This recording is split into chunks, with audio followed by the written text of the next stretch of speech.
Human mind ಇದೊಂದು ಇಂತಹ powerful weapon ಆಗಿದೆ. ಒಂದ್ ವೇಳೆ ನೀವು ಇದನ್ನ ಸರಿಯಾಗಿ ಉಪಯೋಗಿಸಿಕೊಂಡ್ರೆ ಅಥವಾ ಇದರ ಮೇಲೆ ಕಂಟ್ರೋಲ್ ಸಾಧಿಸಿದ್ದೇ ಆದ್ರೆ ಇದು ನಿಮ್ಮನ್ನ ಯಾವೆಲ್ಲ ಸ್ಥಾನಕ್ಕೆ ಕೊಂಡೊಯ್ಯುತ್ತೆ ಅನ್ನೋದು ನಿಮ್ಮಿಂದ ಊಹಿಸಲು ಆಗೋದಿಲ್ಲ. ಆದರೆ ನೀವು ಇದನ್ನ ಸರಿಯಾಗಿ ಅರ್ಥ ಮಾಡಿಕೊಳ್ಳಬೇಕು. ಇದರ ಫಂಕ್ಷನ್ ಹಾಗೂ ಇದು ಹೇಗೆ ಕೆಲಸ ಮಾಡುತ್ತೆ ಅನ್ನೋದನ್ನ ತಿಳ್ಕೊಳ್ಬೇಕು. ಹ್ಯೂಮನ್ ಮೈಂಡ್ ನ ಫಂಕ್ಷನ್ ಮತ್ತೆ ಬಿಹೇವಿಯರ್ ನ ಸ್ಟಡಿಯನ್ನ ನಾವು ಹ್ಯೂಮನ್ ಸೈಕಾಲಜಿ ಎಂದು ಕರೆಯುತ್ತೇವೆ. ಇದನ್ನ ಪ್ರತಿಯೊಬ್ರು ಓದಲೇಬೇಕು. ಆದ್ರೆ ತುಂಬಾ ಜನ ಈ ಹ್ಯೂಮನ್ ಸೈಕಾಲಜಿಯನ್ನ ಅಕಾಡೆಮಿಕ್ ಸಬ್ಜೆಕ್ಟ್ ಎಂದು ತಿಳ್ಕೊಳ್ತಾರೆ. ಅವರಿಗೆಲ್ಲ ಅನ್ಸುತ್ತೆ ಇದನ್ನ ಸೈಕಾಲಜಿಗಳಷ್ಟೇ ಸ್ಟಡಿ ಮಾಡ್ತಾರೆ ಅಥವಾ ಮೆದುಳಿನ ಬಗ್ಗೆ ಮಾಹಿತಿ ಹೊಂದಿರುವವರೇ ಓದ್ತಾರೆ ಅನ್ನೋ ತಪ್ಪು ಕಲ್ಪನೆ ಹೊಂದಿರ್ತಾರೆ.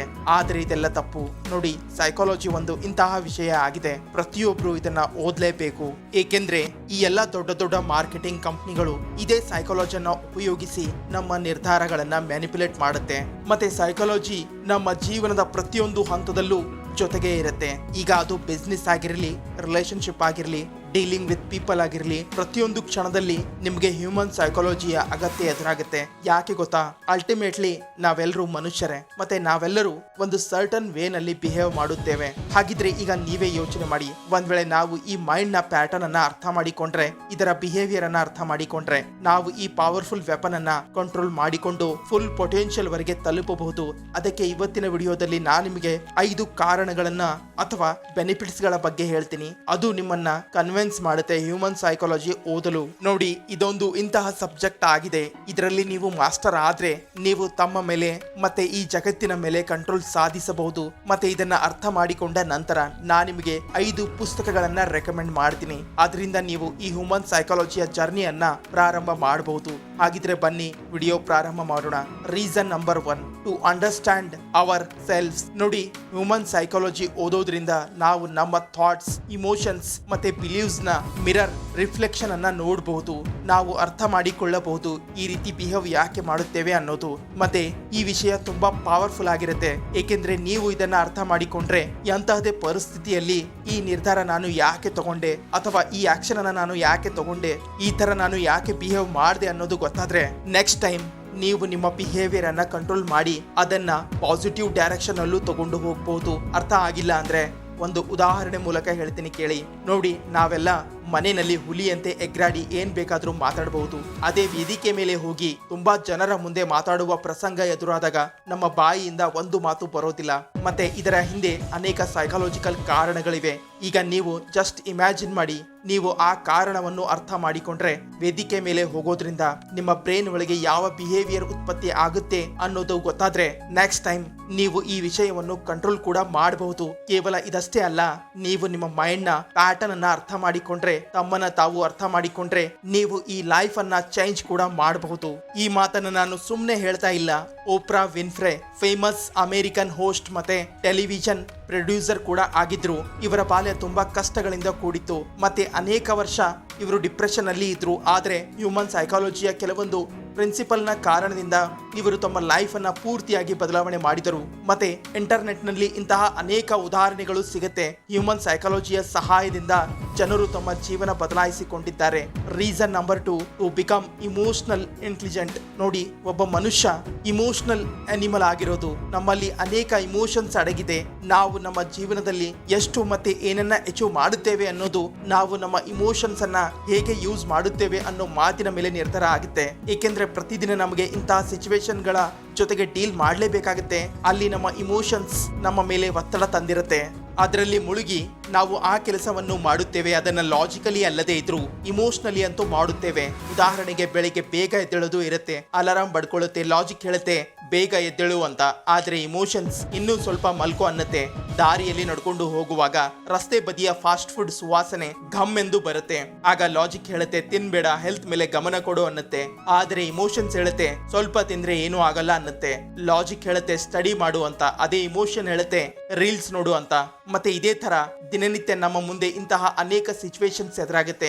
ಆಗ ನಮ್ಮದೇ ಇಮೋಷನ್ಸ್ ನಮ್ಮಿಂದ ಆ ಕೆಲಸ ಮಾಡಿಸುತ್ತೆ. ಅದು ನಮ್ಮ ಬಾಡಿ, ಮೈಂಡ್ ಮತ್ತೆ ಲೈಫ್ ಅನ್ನ ಹಾಳು ಮಾಡ್ತಾ ಇರುತ್ತೆ. ಅದಕ್ಕೆ ನಿಮಗೆ ನಿಮ್ಮ ಲೈಫ್ ನಲ್ಲಿ ಸ್ಟಿಲ್ನೆಸ್ ಬೇಕು ಅಂದ್ರೆ, ಸೈಲೆನ್ಸ್ ಬೇಕು ಅಥವಾ ಲೈಫ್ ನಲ್ಲಿ ದೊಡ್ಡದಾಗಿ ಸಾಧನೆ ಮಾಡಬೇಕು ಅನ್ಕೊಂಡಿದ್ರೆ ನೀವು ಈ ಇಮೋಷನ್ಸ್ ಅಥವಾ ಈ ಚಂಚಲ ಮನಸ್ಸನ್ನ ಕಂಟ್ರೋಲ್ ಮಾಡಲೇಬೇಕು. ಮತ್ತೆ ಇದೆಲ್ಲ ಅವಾಗಲೇ ಸಾಧ್ಯ ಆಗುತ್ತೆ ಯಾವಾಗ ನೀವು ಇದರ ಫಂಕ್ಷನ್ಸ್ ಅನ್ನ ಅರ್ಥ ಮಾಡಿಕೊಂಡಾಗ ಅಥವಾ ಹ್ಯೂಮನ್ ಸೈಕಾಲಜಿಯನ್ನ ಅರ್ಥ ಮಾಡಿಕೊಂಡಾಗ ನೋಡಿ, ಈ ಹ್ಯೂಮನ್ ಸೈಕಾಲಜಿಯ ಸಹಾಯದಿಂದ ತಮ್ಮ ಇಮೋಷನ್ಸ್ನ ಥ್ರಿಲ್ಲರ್ ಪಾಯಿಂಟ್ ಅಂದ್ರೆ ಈ ಇಮೋಷನ್ಸ್ ಹೇಗೆ ಬರುತ್ತೆ ಮತ್ತೆ ಹೇಗೆ ನಿಮ್ಮ ಮೇಲೆ ಪ್ರಭಾವ ಬೀರುತ್ತೆ ಅನ್ನೋದನ್ನ ತಿಳ್ಕೊಂಡು ಇವುಗಳನ್ನ ಕಂಟ್ರೋಲ್ ಮಾಡಬಹುದು. Reason number 3, to understand the dark side of people. ನೋಡಿ, ನೀವು ಇದನ್ನ ಅರ್ಥ ಮಾಡಿಕೊಳ್ಬೇಕು. ಈ ಜಗತ್ತಿನಲ್ಲಿ ಎಷ್ಟು ಒಳ್ಳೆಯ ಜನ ಇದ್ದಾರೆ, ಅಷ್ಟೇ ಕೆಟ್ಟವರು ಇದ್ದಾರೆ. ಆದ್ರೆ ನಾವು ಜನರೊಂದಿಗೆ ಡೀಲ್ ಮಾಡಲೇಬೇಕು. ಮತ್ತೆ ಜಗತ್ತಿನಲ್ಲಿ ನಿಮಗೆ ಒಳ್ಳೆಯ ಜನರು ಸಿಗ್ತಾರೆ ಅಂತ ಅನ್ಕೊಳ್ಬೇಡಿ. ನೀವು ಇಡೀ ಜೀವನ ಇಂತಹ ಟಾಕ್ಸಿಕ್ ಜನರಿಗೆ ಭೇಟಿ ಆಗ್ತೀರಾ, ಅವರು ನಿಮ್ಮನ್ನ ಅಪಾಯಕಾರಿ ಆಗೇ ಆಗ್ತಾರೆ. ಏಕೆಂದ್ರೆ ಪ್ರತಿಯೊಬ್ಬ ಮನುಷ್ಯನ 2 ಸೈಡ್ಸ್ ಇರುತ್ತೆ. ಒಂದು, ಆತ ಜನರ ಮುಂದೆ ತೋರಿಕೆ ಮಾಡ್ತಾನೆ, ಮತ್ತೆ ಅದರ ಆಧಾರದ ಮೇಲೆಯೇ ನಮ್ಮನ್ನ ಜಡ್ಜ್ ಮಾಡ್ತಾರೆ. ಇನ್ನೊಂದು ಡಾರ್ಕ್ ಸೈಡ್ ಅನ್ನ ಆತ ಈ ಜಗತ್ತಿನ ಮುಂದೆ ಯಾವತ್ತೂ ತೋರಿಕೆ ಮಾಡೋದೇ ಇಲ್ಲ. ಮತ್ತೆ ಇದೇ ಡಾರ್ಕ್ ಸೈಡ್ ನಲ್ಲಿ ನಿಮಗಾಗಿ ಆ ಎಲ್ಲ ನೆಗೆಟಿವ್ ಇಮೋಷನ್ಸ್, ಇನ್ಸೆಕ್ಯೂರಿಟೀಸ್ ಬಚ್ಚಿ ಇಡ್ತಾರೆ. ಒಂದ್ ವೇಳೆ ನೀವು ಇದನ್ನ ಅರ್ಥ ಮಾಡಿಕೊಳ್ಳಲಿಲ್ಲ ಅಂದ್ರೆ ಇದು ನಿಮಗಾಗಿ ಕೆಟ್ಟದ್ದು ಆಗ್ಬಹುದು. ಮತ್ತೆ ಅರ್ಥ ಮಾಡಿಕೊಂಡ್ರೆ ನೀವು ಎದುರಿನ ವ್ಯಕ್ತಿ ಜೊತೆಗೆ ಸರಿಯಾಗಿ ಡೀಲ್ ಮಾಡಬಹುದು. ಅಷ್ಟೇ ಅಲ್ಲ, ಅವರನ್ನ ಕಂಟ್ರೋಲ್ ಕೂಡ ಮಾಡಬಹುದು. ಮತ್ತೆ ಹ್ಯೂಮನ್ ಸೈಕಾಲಜಿಯ ಸಹಾಯದಿಂದ ನೀವು ಎದುರಿನ ವ್ಯಕ್ತಿಯ ಡಾರ್ಕ್ ಸೈಡ್ ಅನ್ನ ಗುರುತಿಸಬಹುದು. ಜೊತೆಗೆ ಹ್ಯೂಮನ್ ಸೈಕಾಲಜಿಯ ಸಹಾಯದಿಂದ ಕ್ರೂಷಿಯಲ್ ಸ್ಕಿಲ್ಸ್, ಉದಾಹರಣೆಗೆ ಕಮ್ಯುನಿಕೇಶನ್ ಸ್ಕಿಲ್ಸ್ ಮತ್ತೆ ಲೀಡರ್ಶಿಪ್ ಸ್ಕಿಲ್ಸ್ ಅನ್ನು ಮಾಸ್ಟರ್ ಮಾಡಬಹುದು. Reason number 4, to understand and tackle the dark side of this world. ನಿಮ್ಗೆ ನೀವು ಸಕ್ಸಸ್ಫುಲ್ ಯಾಕೆ ಆಗ್ತಾ ಇಲ್ಲ ಅಂದ್ರೆ ನೀವು ಹಣ ಇಲ್ಲ, ಹಣೆ ಬರಹ ಸರಿ ಇಲ್ಲ, ಅಥವಾ ಕನ್ಸಿಸ್ಟೆನ್ಸಿ ಮೇಂಟೈನ್ ಮಾಡ್ತಾ ಇಲ್ಲ ಅನ್ನೋ ಕಾರಣ ನೀಡಬಹುದು. ಆದರೆ ನೀವು ಯಾವತ್ತೂ ಈ ಜಗತ್ತಿನ ಡಾರ್ಕ್ ಸೈಡ್ ಅನ್ನ ಗುರುತಿಸೋದೇ ಇಲ್ಲ. ಏಕೆಂದ್ರೆ ಈ ಜಗತ್ತಿನ ಟಾಪ್ 1% ಜನ ನೀವು ಈ ಚೀಪ್ ಎಂಟರ್ಟೈನ್ಮೆಂಟ್ ನ ಮಾಯಾಜಾಲದಿಂದ ಆಚೆ ಬರಲೇಬಾರದು ಅನ್ಕೊಳ್ತಾರೆ. ಕೆಲವೊಂದು ಟ್ರೆಂಡ್ ರನ್ ಮಾಡಿಸ್ತಾರೆ. ಉದಾಹರಣೆಗೆ ಬಿಗ್ ಬಾಸ್ ಆಗಿರ್ಬೋದು. ಈ ಸೆಲೆಬ್ರಿಟಿ ಬಟ್ಟೆ ಯಾಕೆ ಹಾಕಿದ್ರು, ಏನ್ ತಿಂದ್ರು, ವಿರಾಟ್ ಕೊಹ್ಲಿ ಸೆಂಚುರಿ ಬಗ್ಗೆ ಡಿಸ್ಕಸ್ ಮಾಡ್ತಾರೆ, ಮೀಮ್ಸ್ ಮಾಡ್ತಾರೆ. ನಿಮ್ಗೆ ನಿಜವಾಗ್ಲೂ ಅನ್ಸುತ್ತಾ ಇದೆಲ್ಲ ನೀವೇ ನೋಡ್ತಾ ಇದ್ದೀರಾ ಅಂತ? ಖಂಡಿತ ಇಲ್ಲ. ಬದಲಾಗಿ ನಿಮ್ಗೆ ತೋರಿಸಲಾಗ್ತಾ ಇದೆ. ಇದನ್ನೆಲ್ಲ ತೋರಿಸೋದು ಅಥವಾ ತೋರಿಸೋದೇ ಇರೋದು ನಿಮ್ಮ ಕಂಟ್ರೋಲ್ ನಲ್ಲಿ ಇಲ್ವೇ ಇಲ್ಲ. ಈ ಚೀಪ್ ಎಂಟರ್ಟೈನ್ಮೆಂಟ್, ಅಶ್ಲೀಲ ರೀಲ್ಸ್, ಕೆಟ್ಟ ಮೀಮ್ಸ್ ನಿಮ್ಮನ್ನ ಬೇಕು ಅಂತಲೇ ತೋರಿಸಲಾಗ್ತಾ ಇದೆ. ನಂಬಿಕೆ ಬರ್ತಾ ಇಲ್ಲ ಅಂದ್ರೆ ಇನ್ಸ್ಟಾಗ್ರಾಮ್ ಓಪನ್ ಮಾಡಿ ನೋಡಿ, ಫೇಸ್ಬುಕ್ ಓಪನ್ ಮಾಡಿ ನೋಡಿ. ಅದರಲ್ಲಿ ನಿಮ್ಮ ಮೈಂಡ್ಗೆ ಡೋಪಾಮಿನ್ ಹಿಟ್ ಕೊಡುವಂತಹ ರೀಲ್ಸ್ ಗಳೇ ಕಾಣಲು ಸಿಗುತ್ತೆ. ಅಲ್ಲಿ ನಿಮ್ಮ 1-2 ಗಂಟೆ ಸಮಯ ವ್ಯರ್ಥ ಆಗೋದ್ರಲ್ಲಿ ಅನುಮಾನನೇ ಇಲ್ಲ. ಆದರೆ ನಿಮ್ಗೆ ನಾನೇ ಇದನ್ನ ಕಂಟ್ರೋಲ್ ಮಾಡ್ತಾ ಇದ್ದೇನೆ ಅಂತ ಅನಿಸಬಹುದು. ಆದರೆ ಈ ತರ ಇಲ್ವೇ ಇಲ್ಲ. ನೀವು ಯಾವೆಲ್ಲ ಆಪ್ಸ್ ಗಳನ್ನ ಉಪಯೋಗ ಮಾಡ್ತೀರಾ, ಇನ್ಸ್ಟಾಗ್ರಾಮ್, ಫೇಸ್ಬುಕ್ ಮತ್ತೆ ಯೂಟ್ಯೂಬ್ ನ ಅಲ್ಗೋರಿದಮ್ ಅನ್ನು ಈ ತರ ಡಿಸೈನ್ ಮಾಡಲಾಗಿದೆ. ನೀವು ಇವರ ಮಾಯಾಜಾಲದಲ್ಲಿ ಸಿಕ್ಕಿ ಬಿದ್ದೇ ಬೀಳ್ತೀರಾ. ಈ ಆಪ್ಸ್ ಗಳನ್ನ ನಿರ್ಮಾಣ ಮಾಡುವ ಕಂಪನಿಗಳು ನೂರಾರು ಕೋಟಿ ರೂಪಾಯಿ ಖರ್ಚು ಮಾಡಿದ್ದಾರೆ ನಮ್ಮ ಸೈಕಾಲಜಿಯನ್ನ ಅರ್ಥ ಮಾಡಿಕೊಳ್ಳಲು. ಇವರ ಅನೇಕ ಸೈಕಾಲಜಿ ಟೀಮ್ ರಿಸರ್ಚ್ ಮಾಡಿದೆ ಹ್ಯೂಮನ್ಸ್ ಗಳ ಮೇಲೆ. ನಾವು ಯಾವ ವಿಷಯದಿಂದ ಜಾಸ್ತಿ ಅಟ್ರಾಕ್ಟ್ ಆಗುತ್ತೇವೆ, ಯಾವ ವಿಷಯದಿಂದ ಅಡಿಕ್ಟಿವ್ ಆಗುತ್ತೇವೆ ಅನ್ನೋದನ್ನ ತಿಳಿಯಲು. ಮತ್ತೆ ಈ ಎಲ್ಲ ಆಪ್ಸ್ ಗಳು ನಿಮ್ಮ ಸೈಕಾಲಜಿ ಜೊತೆಗೆ ಆಟ ಆಡುತ್ತೆ. ಅದಕ್ಕೆ ನೀವು ಇವರ ಮಾಯಾಜಾಲದಲ್ಲಿ ಸಿಕ್ಕಿ ಬೀಳ್ತೀರಾ.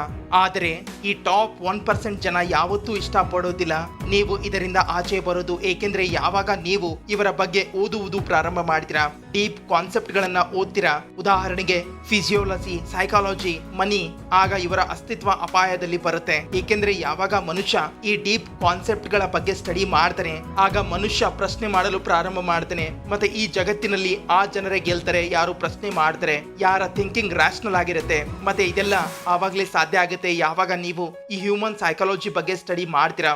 Reason number 5, to understand the deep concepts of mind. ನಿಮ್ಗಿದು ಗೊತ್ತಾ, ನಮ್ಮ ಮೈಂಡ್ ಒಂದು ಇಂತಹ ಮಿಸ್ಟೀರಿಯಸ್ ಆಬ್ಜೆಕ್ಟ್ ಆಗಿದೆ. ಇದರಲ್ಲಿ ಅನಂತ ಮಿಸ್ಟೀರಿಯಸ್ಗಳು ಅಡಗಿದೆ. ಅದನ್ನ ಇಲ್ಲಿವರೆಗೆ ಸೈಂಟಿಸ್ಟ್ಗಳು ಕೂಡ ಹುಡುಕಲಿಲ್ಲ. ಮತ್ತೆ ಎಲ್ಲಕ್ಕಿಂತ ದೊಡ್ಡ ಮಿಸ್ಟ್ರಿ ಅಂದ್ರೆ ನಮ್ಮ ಈ ಮೈಂಡೇ ಆಗಿದೆ. ಇದು ಎಷ್ಟು ಪವರ್ಫುಲ್ ಆಗಿದೆ ಅಂದ್ರೆ ಇದರ ಸಹಾಯದಿಂದ ನೀವು ಎಲ್ಲವನ್ನು ಅಚೀವ್ ಮಾಡಬಹುದು. ಮತ್ತೆ ಇದೆಲ್ಲ ಆವಾಗಲೇ ಸಾಧ್ಯ ಆಗುತ್ತೆ ಯಾವಾಗ ನೀವು ಇದರ ಫಂಕ್ಷನ್ಸ್ ಅನ್ನ ಅರ್ಥ ಮಾಡಿಕೊಳ್ತೀರಾ, ಇದು ಹೇಗೆ ಕೆಲಸ ಮಾಡುತ್ತೆ ಅನ್ನೋದು ಅರ್ಥ ಆದಾಗ. ಮತ್ತೆ ನೀವು ಹ್ಯೂಮನ್ ಸೈಕಾಲಜಿ ಓದುವಾಗ ಮೈಂಡ್ ನ ಡೀಪ್ ಪವರ್ ಅನ್ನ ಅರ್ಥ ಮಾಡಿಕೊಳ್ತೀರಾ. ಉದಾಹರಣೆಗೆ ಪವರ್ ಆಫ್ ವಿಜುವಲೈಸೇಷನ್, ಇದರ ಸಹಾಯದಿಂದಲೇ ನೀವು ಸಬ್ಕಾನ್ಶಿಯಸ್ ಮೈಂಡ್ ನ ಪವರ್ ಅನ್ನ ಅರ್ಥ ಮಾಡಿಕೊಳ್ಳಬಹುದು. What is the six sense, the power of dreams and the most powerful mystery of the sex transmutation. ಈಗ ನೀವು ಯೋಚನೆ ಮಾಡಬಹುದು, ಕಾಮ ಇದೊಂದು ದೈಹಿಕ ಕ್ರಿಯೆ ಅನ್ನೋದು, ಆದರೆ ಇದು ಒಂದು ಮೆಂಟಲ್ ಎನರ್ಜಿ ಆಗಿದೆ. ಇದನ್ನ ನೀವು ಫಿಸಿಕಲ್ ನಿಂದ ಮೆಂಟಲ್ ಕಡೆಗೆ ಟ್ರಾನ್ಸ್ಫರ್ ಮಾಡಿದ್ರೆ ಇದು ನಿಮ್ಮಿಂದ ದೊಡ್ಡ ದೊಡ್ಡ ಕಾರ್ಯಗಳನ್ನು ಮಾಡಿಸುತ್ತೆ. ಈ ಜಗತ್ತಿನ ಗ್ರೇಟ್ ಅಚೀವರ್ಸ್ ಅಥವಾ ಗ್ರೇಟ್ ಲೀಡರ್ಸ್ ಗಳೆಲ್ಲರೂ ಈ ಕಲೆಯನ್ನ ಕಲ್ತಿದ್ರು. ಈಗ ಅದು ಸ್ವಾಮಿ ವಿವೇಕಾನಂದರು ಆಗಿರಲಿ, ಅಬ್ರಹಾಂ ಲಿಂಕನ್ ಆಗಿರಲಿ, ಮೊಹಮ್ಮದ್ ಅಲಿ ಆಗಿರಲಿ, ನಿಕೋಲಾ ಟೆಸ್ಲಾ ಆಗಿರಲಿ ಅಥವಾ ಸ್ಟೀವ್ ಜಾಬ್ಸ್, ಇವರೆಲ್ಲರೂ ತಮ್ಮ ಗ್ರೇಟ್ನೆಸ್ ಅಚೀವ್ಮೆಂಟ್ಸ್ ನ ಹಿಂದಿನ ರಹಸ್ಯವನ್ನು ಸೆಕ್ಸ್ ಟ್ರಾನ್ಸ್ಪೋರ್ಟೇಷನ್ಗೆ ನೀಡಿದ್ದಾರೆ. ನೋಡಿ, ಈ ಟಾಪಿಕ್ ಸ್ವಲ್ಪ ದೊಡ್ಡದಾಗಿದೆ. ಇದನ್ನ ಮುಂದೆ ಯಾವತ್ತಾದ್ರೂ ಡೀಟೇಲ್ ಆಗಿ ತಿಳಿಯೋಣ. ಹಾಗಿದ್ರೆ ಇದಾಗಿತ್ತು ಆ 5 ಟಾಪಿಕ್ಸ್. ನಿಮ್ಗೆ ಕನ್ವಿನ್ಸ್ ಮಾಡುತ್ತೆ ಹ್ಯೂಮನ್ ಸೈಕಾಲಜಿ ಓದಲು. ಮತ್ತೆ ಆ 5 ಪುಸ್ತಕಗಳ ಬಗ್ಗೆ ಹೇಳ್ತೀನಿ. ಹ್ಯೂಮನ್ ಸೈಕಾಲಜಿಯನ್ನ ಡಿಕೋಡ್ ಮಾಡುತ್ತೆ. 1, the laws of human nature by Robert Greene. 2, thinking fast and slow by Daniel Kahneman. 3, Sapiens by Yuval Noah Harari. 4, the power of your subconscious mind Joseph Murphy. 5, think and grow rich by Napoleon Hill. ಈ ಎಲ್ಲ ಪುಸ್ತಕಗಳು ನಿಮ್ಮ thinking ಅನ್ನ next level ನಲ್ಲಿ ತಗೊಂಡು ಹೋಗುತ್ತೆ. ಹಾಗಿದ್ರೆ ಈ ವಿಡಿಯೋ ಇಲ್ಲಿಗೆ ಮುಕ್ತಾಯ ಆಗುತ್ತೆ. ಈ ವಿಡಿಯೋ ಬಗ್ಗೆ ನಿಮ್ಮ ಅನಿಸಿಕೆ ಏನಿದ್ರು ಕಮೆಂಟ್ಸ್ ಮೂಲಕ ತಿಳಿಸಿ. ಹಾಗೆ ಚಾನಲ್ ಅನ್ನು ಸಬ್ಸ್ಕ್ರೈಬ್ ಮಾಡಿ, ಇನ್ಸ್ಟಾ ಪೇಜ್ ಅನ್ನು ಫಾಲೋ ಮಾಡಿ. Bye bye.